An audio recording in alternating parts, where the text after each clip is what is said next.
Your plan. All right. Go with it. All right, here we go. 3, 2, 1. Grow your audience with collaborations. Jana, we're talking about collabs and we're collabing. Oh my God. What is this meta thing that It's we're doing? true. It's true. And we've been collaborating on things for years, you and For me. years. Yeah. Yeah. Mhm. Love Yeah. it. I think Cool. collaborations are like such an underutilized way to grow your audience. Hmm. And I know we're just starting this series of Grow Your Audience lives, where we're going to be talking about strategies and tactics that work that people can try to grow their audiences, and give insights about what's working for us and what has worked for us over the years to grow our audiences. Yep. But I think, you know, a lot of people these days, they're looking for opportunities to market themselves and expand their presence online that doesn't always include social media. And collaborations are such a good way to do that, Yeah, underutilized. I agree. I agree, especially when you have an audience overlap like what we do and what we've had for years. And we also do very unique things to like from each other. So it works out when you find a partner like that that you can really lean on and collaborate with for years. Yeah, totally. Yep. Yeah. And visit each Yeah. other's houses. I know, right? Yeah, it's interesting. I mean, I had made some notes about what to talk about today, and that didn't even really come up, but that would be really interesting too, to talk about like what do what do we look for in collaborations? Because Yeah. there's all these factors that kind of come into play. And actually, a lot of people who know us, over the years, when they discover that we do collaborate, they're surprised, which is interesting.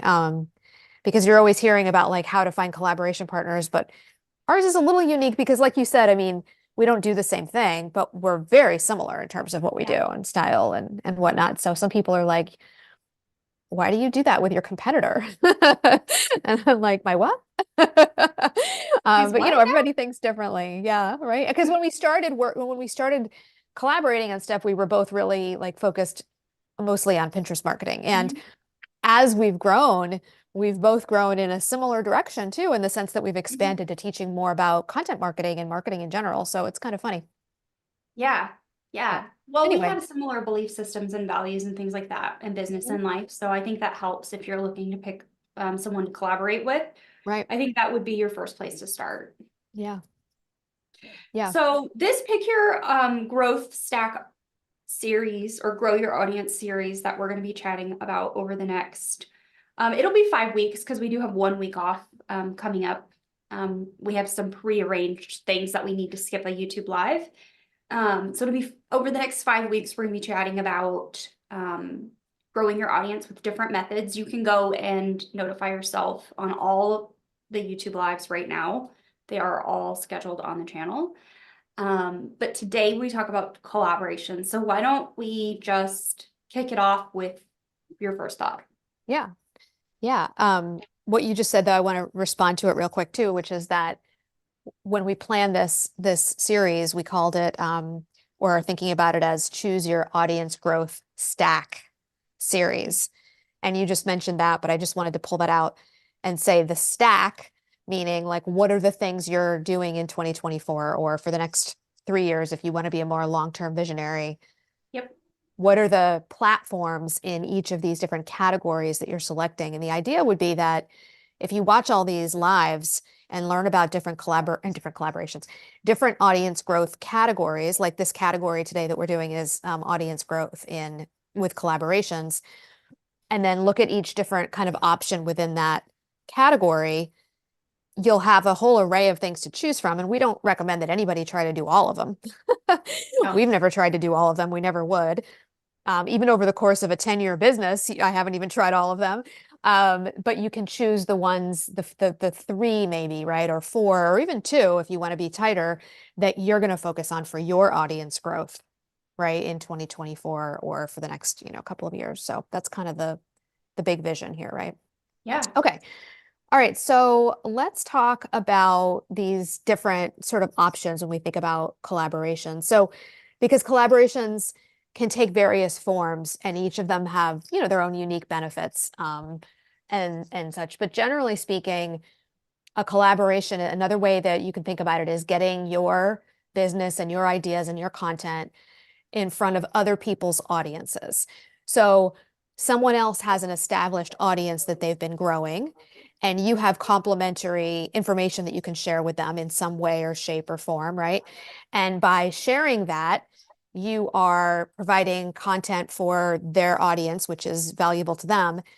And you're also getting in front of their audience and getting exposure to their audience. So people who would not have learned about you otherwise, would have the opportunity to learn about you. So that's kind of like the overarching, like, kind of definition, I guess. And so the first one that we're going to talk about is probably like the low-hanging fruit, but one that people think about a lot, which is podcast guesting. And Mhm. so basically, podcast guesting is like, making a list of podcasts that you would love to be a guest on, pitching them. And maybe if you pitch 20 of them, two of them say yes, right? Mhm. And you go on the podcast and you share and you get in front of those, those audiences. A lot of people are familiar with that one, so it's kind of a good place to start.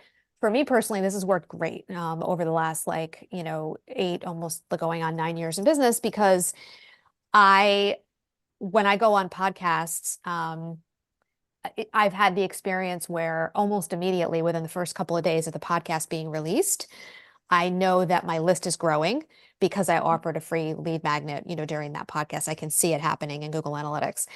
I've even come off of a podcast, had it go live, and a couple days later had a new client hire me because they heard me on that podcast. So you can get really fast results with Mhm. podcasts. But the coolest thing, I think, and the thing that has worked the best for me with the podcast is that I've probably been on maybe 30 of them, I would say, roughly. I'm just guessing. And there's a few of them that were like, I was on them like 4 years ago, 5 years ago. And to this day, every month in my Google Analytics, I can see that those episodes are still driving traffic to my website and people are still opting into my list because of those episodes that I recorded on other people's podcasts like 4 or 5 years ago. So what I love about podcasts, being a guest on them primarily, is that it can give you really fast results, but it also can give you lasting results. Yeah. And a lot of times with a lot of these tactics and strategies that we choose, we're kind of like choosing something, knowing that it's either going to be fast or lasting, but not both. And I find that podcast guesting has been both for me, which is really pretty cool. So, what has your experience been with podcast guesting? Same, very similar. I don't go back and look to see if those podcasts are still sending traffic per se, but I can see it in my Google Analytics. Occasionally, I will see a spike from those episodes. I don't know if the podcaster is sharing them again, or if people are really just scrolling back that far. I don't really know. Right. Um, However, I have seen that to be true as well. And the podcasts that I've been on that have been very strategic about my topic that I've shared really willingly on, Mm, those have really performed over time. I love that. So that's a little like a tip there, is like just getting really specific and strategic. So specific about your topic and making sure that the podcast that you're saying yes to or that you're pitching, depending on whether, because like I'll pitch of myself occasionally, but I also have, and I'm sure you do too, a lot of people coming to you asking you, which is what happens when you create long form content in your business that builds authority over time. Mhm. People see you as an authority, so they approach you about being on podcasts, which is such a cool like thing when that happens. Um, and I don't want to throw away that detail because that's really cool too, something to talk about, but because long form content opens so many doors for you, and that's one of them. Yeah. But to your point, you want to be specific about the topic and strategic about the ones you say yes to. So you really only want to say yes to the ones where there's like what we were talking about earlier, like an alignment of audience and Mhm. hopefully a little bit of a values alignment too. So good point by Yeah. you. Yeah. Yeah. I have someone on my team right now actually pitching podcasts for me. Mm. And I've made a list of podcasts that I would like to be on. And with that nugget that Haley shared in the last audio summit, which is also a collaboration we can get to, we were able to use her methods and already got like 3 or 4 applications out of 30 pitches that she sent. Oh, that's so great. So So, Heather's talking about Haley Luckadoo, who was in my last micro audio summit. mhm, And we will share in the description of this video later on when I go back and add links that we talk about. We'll share the resource that Haley provided, that helps people to develop that plan, that pitching plan for pitching themselves to podcasts, because it is so good, right? Oh my gosh, It so was good. good. Yeah. Yeah. And I actually just recently purchased a sponsorship pitching course. So Mm. I married the two thought philosophies together Oh, okay. to kind of work through and like what, our methodology for pitching. So we'll see how it goes. I'll report back maybe in 6 months and let you guys know how many podcasts we've landed. So good. That's awesome. What topics are you pitching? Just out of curiosity, are you pitching certain topics that you can speak on? Yeah, we're so very specific to the podcast. So I've identified podcasts that are in alignment with my business and audience that I think would be a good fit for Pinterest Right. or content strategy if someone wants to chat about that. So the overarching topics are content strategy and Pinterest, with maybe some video aspect or component mixed in. And then those very specific podcasts are groups of businesses that would be a really good fit for the offer or the business. And we have an overlap. So there's kind of a multifaceted checkbox that we go through. Yeah, that makes sense. So it's like if it hits kind of all these marks, then it's a yes and it goes on your pitch list. Mhm. Yeah, Yeah. cool. Love it. Well, we could talk about podcast guesting for hours, and maybe it's even its own live stream sometime because we both have some Yeah, let us know insights about it. if you're watching the replay or you're watching live and that's something you guys want more of. Let us know because that's an active thing in my business that I'm working on right now. So Yeah. Cool. all right. And if there's moving anyone, on. if there's anyone listening and they want you on their podcast, can they Please let send us you, know. Or can they send Jana. you? Yeah. Yeah. Or me. You can send us messages too, right? But yeah, I'm just Yeah. thinking my wheels are turning about, you about getting Heather on podcasts. Okay. All Any other right. thoughts on podcast guesting? So many, but let's move on to the next one so we don't not Okay. have time to cover everything. So my example number 2 is collaborating by doing guest teaching in other people's programs. Mhm. I actually have this happen in my program often, and someone watching right now, Kyra, who did all my website branding and everything in 22, also has guest hosted a session in my membership. So I actually have someone coming in March as well to talk about Facebook ads in my membership. So this is like a really strategic way to bring high value topics to my members, Mhm. new things that they can think about in their businesses or their marketing strategies, and also expose them to people that I really trust and look up to. Yeah. So if someone's looking to grow their audience through collaborations, the idea here is that they would look for other people's paid programs that they could become a guest teacher inside that program. So come in and provide a guest session, right, Mhm. as a guest teacher. Okay. And vice Love it. versa. So if you have a paid program, then looking for people to come and guest in yours. So that's what I'm doing right now. Mhm. Less me looking for other people to guest in, because we're doing really focused on sponsorships for the YouTube channel and podcast pitching right now. So those are my 2 pitching. Right. Those are really that's part of your Collaborate. audience growth stack. Yeah, that's kind of where we're laser focused for at least the first half of the year. And then, getting other people in and exposing them to my members has been my strategy. So Mhm. Yeah. yeah, I like it. Cool. Yeah. I mean, so over the years, I have occasionally guest taught inside people's paid programs. Um, it's not something like just sort of what you just said, similar to you. Like it hasn't been something that I really focused on pitching myself a lot for. Mhm. But if someone who's listening is coming up with their own audience growth stack, it's certainly a viable thing. You could reach out and pitch people on you coming into their programs and teaching inside their programs, because at the end of the presentation, you just want to make sure that, I think you want to make sure that the person who has you coming in is okay with you sharing a place where people can go to get on your email list, like a lead magnet. Mhm. To me, that's the best way to capture those leads and to actually really capitalize on doing that.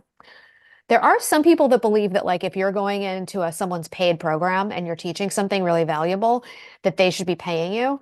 And I have been paid occasionally to come into people's programs. I was in Liz Wilcox's program recently, and she, you know, um, that's how that works basically. Yeah. But I'm just thinking, I don't know if I should be getting into the details publicly. I can't remember. I don't think I signed anything saying I couldn't, but But generally speaking, it's usually unpaid. And there are some Yeah. people that say, well, I don't want to teach and not be paid for that when it's someone's paid program. I disagree entirely with that philosophy. I think it's great to have an opportunity to go inside someone's paid program and teach Mhm. something, but not get paid. And the reason I think it's great is because I think that those people who you're getting in front of are actually in some ways um, higher potential. Because if the topic is properly aligned, right? Mhm. If that membership or that program is about something that is aligned thematically or based on audience overlap, those people are people who have already opened up their wallets and paid to solve Mhm. problems and to be in a paid place where they're learning. So to me, it feels like that is like a pond that you want to be in, if that makes sense. Yes. Those I people have are a actually more likely, in my opinion, to be the kind of people who are willing to pay you mhm. to learn from you as well. So to me, I think that that's a great exchange I of have a value. win I can actually share with you. Someone that used to follow us very heavily on Clubhouse, Allie. Mhm. Yeah, Um, I love think Allie. her business name is Parison Studios or something like that. Hmm. Um, so she was in my group in December. She came in and she chatted about her philosophy and like methodology of cold pitching and doing Ooh, cold pitch outreach right. via email to land service clients. Yep. So she completely shut down a very profitable membership and pivoted into doing service work and coaching and for social media. And she very quickly grew a business this way, doing cold pitching. So I was like, you're doing Mm. something I want to learn. Like, I think my membership could also really benefit. So I had her in. She talked for like an hour and a half, did like a 30-minute Q&A. And Mhm. she sent me this message about a week after, and she says, I just want to say thanks for letting me do that masterclass in your group. I had a discovery call, coaching call with one of the people who was on that call at 11 a.m. And by 11:45, she'd signed a contract and paid in full for a 3-month coaching intensive. Woo! Go Allie. I know. So that's payment for her right there. Amazing. Right, For exactly. 90 Right, minutes of her time, she just landed a 3-month coaching intensive client, right. which is still going on, by the way, because that was just at the very end of December. Yeah. Yeah. Super Fantastic. cool. Yeah, exactly. That's a perfect example. And, Yeah. if she had said like, oh no, I don't do that unless I'm paid because it's like if you're getting paid because it's your paid Mhm. membership that I want to get paid, she would have lost out on that opportunity. I Yeah. just think that that perspective that I hear people say sometimes is very short-sighted.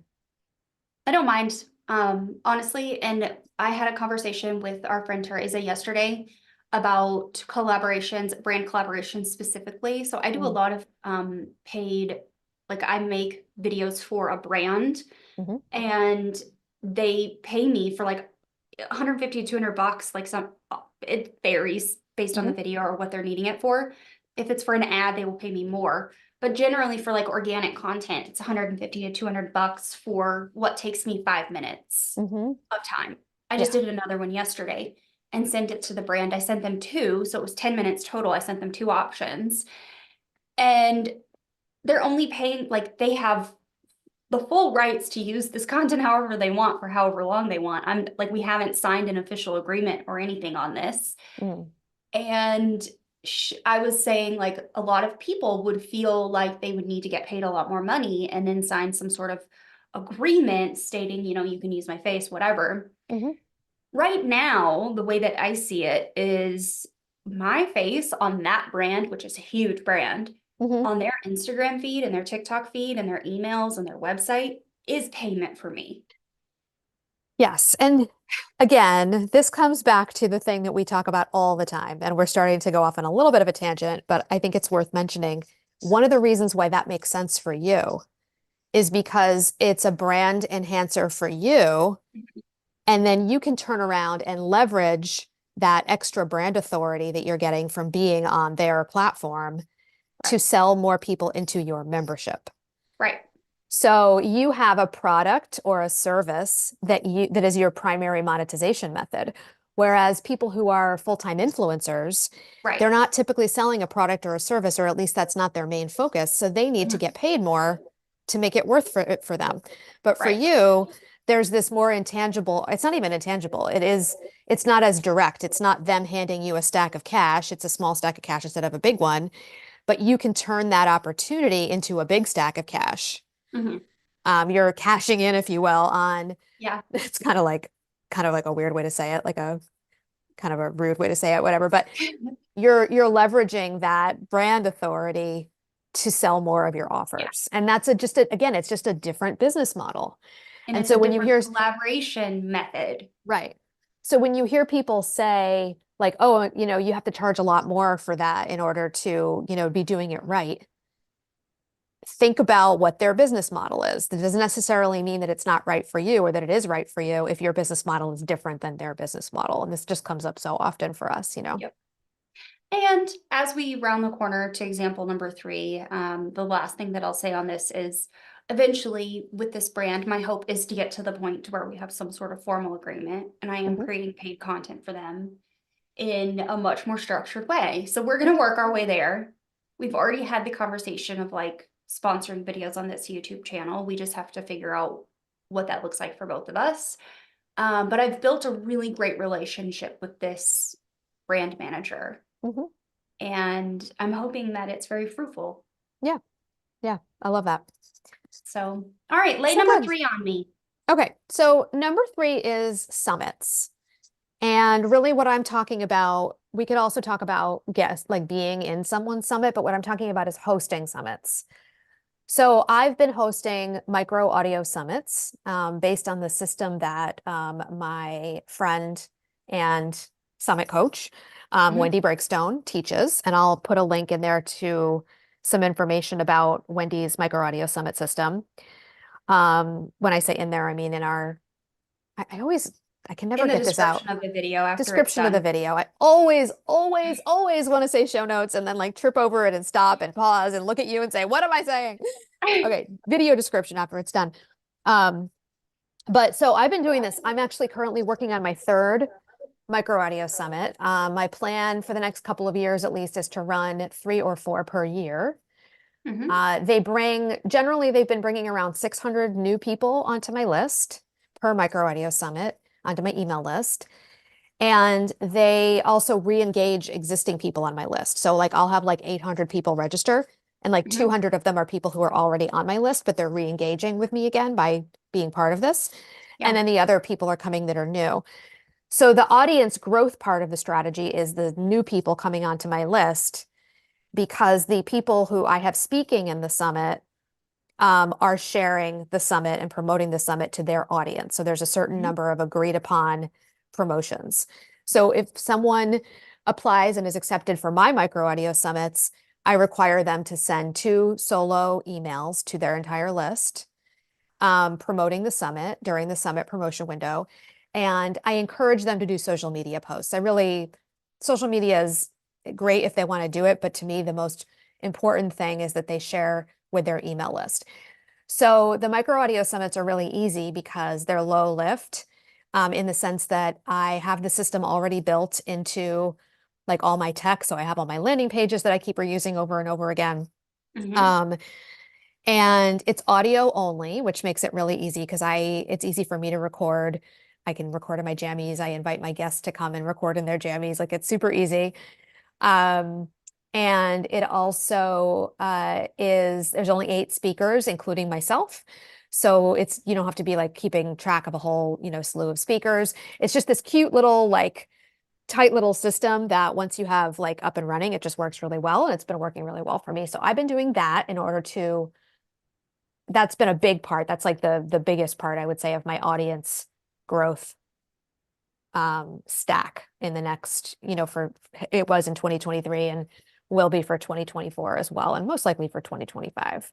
So that's been really, really good for me. I really enjoy doing them. There's lots of other benefits. It's a great like creative outlet, re-engaging my existing audience, all those kinds of things. But the audience growth piece comes from the people who are coming into the summit as a guest. And there's a whole strategy to talk about with them as well, because they're using this as audience growth as well Yeah. because they're sharing a lead magnet, right? Which we'll talk about.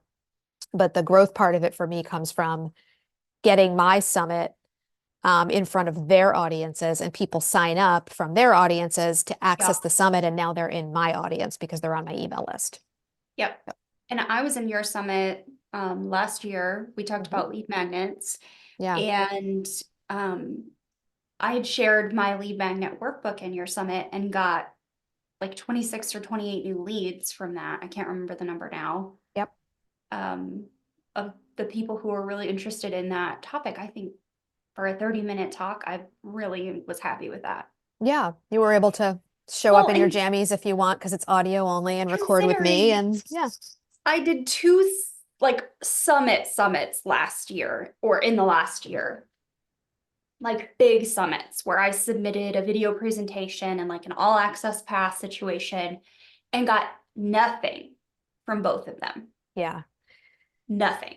Yeah. So we're starting to transition and talking about being a guest in other people's summits. And I think we might as well just talk about it, because that's the big thing for me these days is I started seeing that too. I wasn't getting much ROI from being in the big summits. Yeah. Because if there's 30 things to listen to, you kind of get lost, or, 40 or 50 or whatever. So not everybody who's signing up is listening to your talk to begin with. And then, um, not everybody who listens, signs up for your thing. So Mhm. you have to think about these things strategically again as well. Like, I'm not saying don't be a part of a big summit, but if you're going to be a part of a big summit, you might want to ask some questions, like make sure that it's a really aligned audience. Make sure, because if your thing isn't really something that type of audience would value, then that might be a reason why you end up with because that type of audience doesn't really like your thing, Yeah. Um, or if you are realizing that you don't really have like a values alignment with it. So maybe the summit is being taught by someone who's all about like uh automation strategies, and you teach like personal outreach. You know what I mean? Yeah. Like, it's not that these two things couldn't somehow be related or coexist in someone's business, but they're just so different that the people who are showing up to listen aren't showing up to hear about the type of thing that you teach about, and therefore, Mhm. right? So just being, again, Right. really careful and intentional about who you're saying yes to, just like with the podcasts when it comes to Yeah. being a guest in people's summits. So, Correct. So that's something I'm doing going forward. If I say yes to a summit, it has to be really aligned mhm. with the audience and the offer. Yeah. Otherwise, I mean, send them to my YouTube videos. Yeah. If you really want me, like it just has to be better. Like it has to be, I'm just not doing it. Yeah. Yeah. Audio summits, love them. I've done two. I've done yours, and I did one in January with someone else. Both fantastic. Yeah. Fantastic experiences. And I really think that it was because there were so few speakers. Right. Well, when you have fewer speakers, the thing about it is the topic can be much tighter. Mhm. And again, like the values alignment can be just like really, really spot on, because like I'm hand picking my speakers. Like I am Yeah. picking people who I know their values, I know what they're, stand for and whatnot. Whereas with the bigger summits, like I don't think the hosts always really can confirm that values alignment before they say yes to people or pitch people. So again, not throwing the big summits under the bus necessarily, just saying, think about it. Think about what works better for you in your business, what kind of summits as a guest and or maybe as a host you want to add to your audience growth stack if you're Yeah. figuring yours out. Yeah. Okay. Well, the summit's topic was really point 3 and point 4 because we were talking about being hosting summits and also guesting in people's summits, having Uh-huh. talks at people's summits. So Yep. whatever angle you want to take that from, Yeah. considering if that is, those are good fits for you. And then, I don't know how you go about finding people who are hosting summits. I really don't know because I've always been invited, but Yeah. yeah. Yeah, that's a good question. I mean, I don't know if there isn't really a whole circuit out there for like pitching yourself to be in other people's summits. It's usually that you I get guess invited, but I mean, I there guess are there ways you can is. just make it known that you want to speak in more summits. You can ask Mhm. people who ran summits last year whether they're running them again this year, or if they know of Yeah. anyone running summits. There's ways you can, lean into it for sure. There are Facebook groups, and Wendy has a Facebook group. And That's Wendy is true too. the Good point. creator of the Yep. Micro Audio Summit Right. philosophy, or at least I think she is. System. Yep. Um, Yep, she is. So we can put her Her Facebook Facebook group. group in there. That's true. So if anybody's looking to be in more summits, being in Wendy's Facebook group is a great idea because people go into that group and they post their summit speaking opportunities. So that's a great place to be if you want to speak in more summits. 100%. Good point by you, Heather. Exactly. Okay, All right. so we're at 30 minutes. Do we want to chat about the other two on the list? Yeah, why What do don't you we think? talk about them? Because I feel like if our goal is to have people be able to kind of get a lay of the land and be able to start thinking about what their own audience growth stack is, just at least mentioning them so that people can do their research and consider them more Mhm. would be a good idea. We don't have to go into maybe as much detail. Um, or if there's anyone listening now or later on the replay that hears us talk about one and is like, actually, I would like to learn about that more, we could always, do another live stream on it. Yeah. But there was like two more that we wanted to mention. Mhm. So what was yours that you were gonna mention? So guest blogging, Right, which right. is very much still a thing. And the more people are talking about blogging in 2024, because people are so excited about blogging again, Yep, the more this might become an opportunity. I agree. Yep. So what this would look like is, very similar to other collaborations where well, actually, I'll give you an example from my actual business instead of talking Mhm. about something theoretical. I had this gentleman, Heather, you know him, Jano, Yeah. a few years ago who sent me a message and said, hey, your blog is doing really well, and I would like to like have a backlink to my blog from your blog if I write you an article for your blog that's about this topic. And he had already done the research on what that topic could be that he felt would be a good fit for my blog, because that's the benefit for me. Would you be willing to like, post it and do a backlink? And because I knew him and I liked the topic and I wanted it to be on my blog, and I trusted him and, was happy about having that backlink and whatnot, I said yes. So he wrote a blog post about a certain topic and it lives on my blog. And I haven't looked recently. I'm sure he probably has because on his end, he wants to be looking at that and seeing how much, traffic he gets from it regularly. Um, but yeah, so he has a blog post that's written by him that lives on my blog.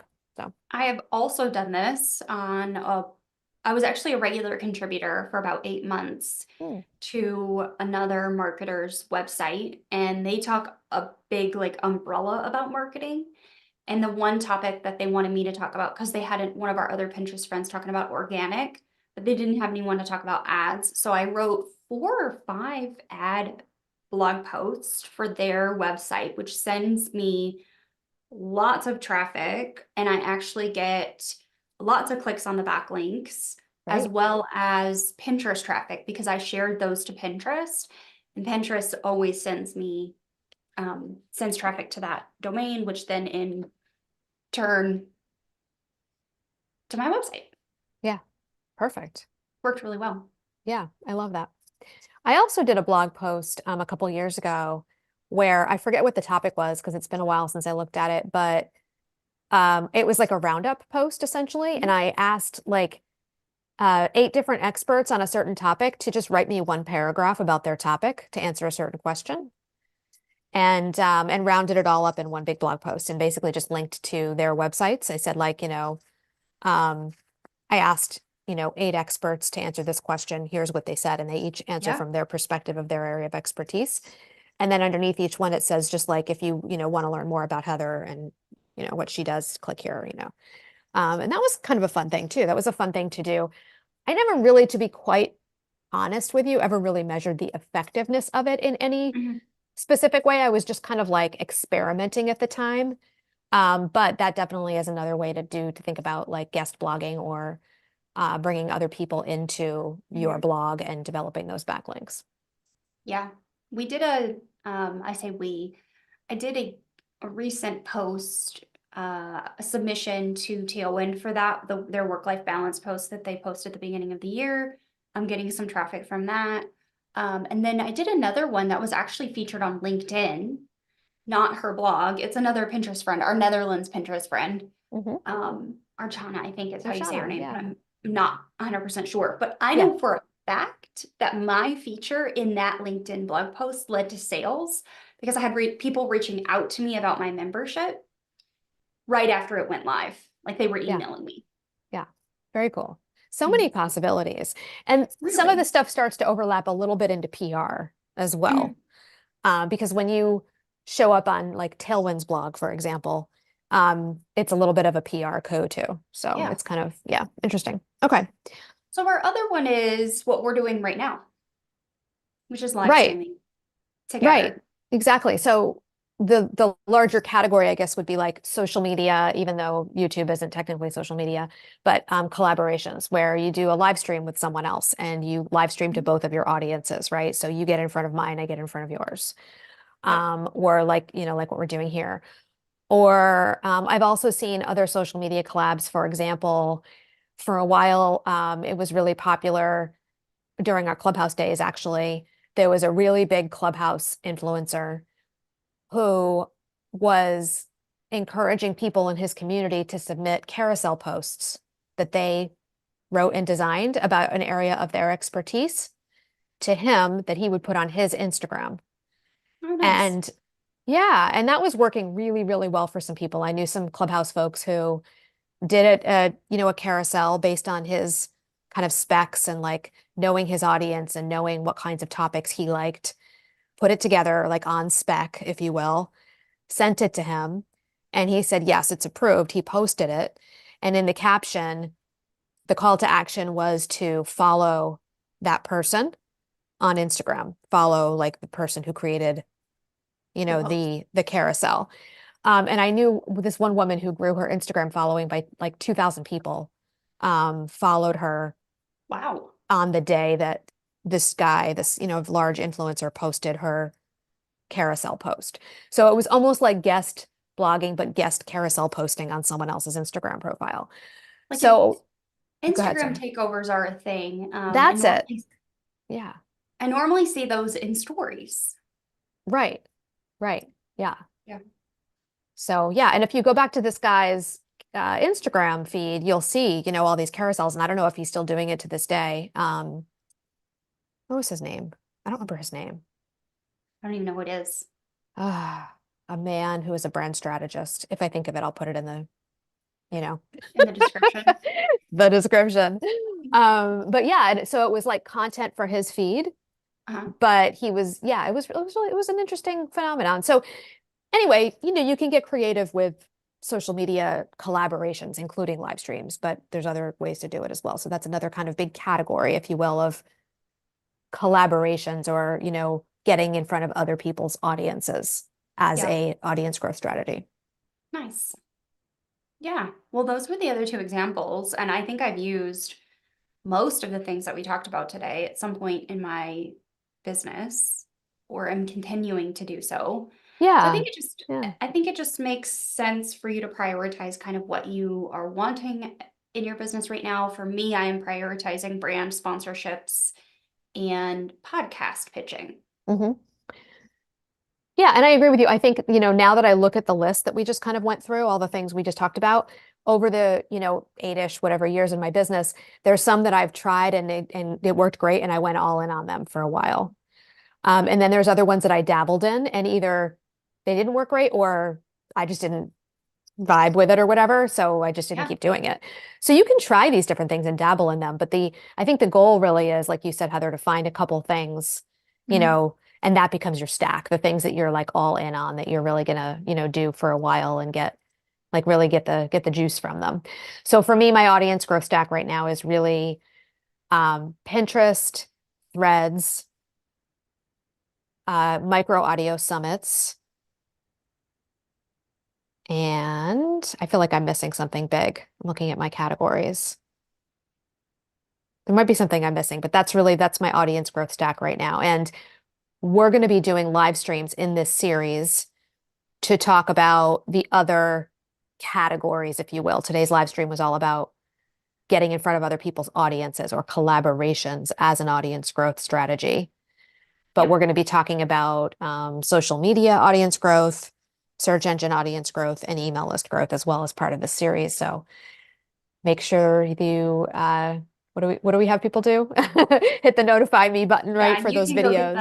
the click the notify button on the live tab on the YouTube channel on the front of the channel and get notified when we go live on those.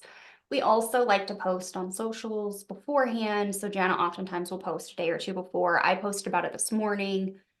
So you'll see more from us as these come out. We are taking a brief intermission next week, just because we have other things going on in the week, and then we will be back to regular scheduled programming on the 28th. And I have moved all those dates forward, by the way. Okay, awesome. Cool. Well, that's it for me today. What about Yeah, you? I think so. We covered a lot. This was very like high level, like giving people ideas. Yeah. And hopefully some people who are watching are feeling inspired to try some new things or to solidify their own audience growth stacks. Yeah. Yeah. And let's have a conversation in the comments. Let us know what you want to hear more about, what you want to hear less about. Maybe don't tell us what you don't want to hear about. Go ahead. We can take it. Yeah, we We're can big, take it. we're big girls. We're wearing our big girl panties. Right. But let us know what you want to hear more about. So if there was something that we did chat about today, like for example, the podcast stuff or whatever, just let us know in the comments, because that helps us with our content planning to really vet what we want to chat about here. We do have the next 5 weeks planned out, so we will see you over the next 5 weeks, and that's it. We won't see you next week. We'll see you the week after on the 28th. And that's the last time I'm going to say it. This is good. Okay. Thanks. Bye for now. Bye. And we're out. Cool.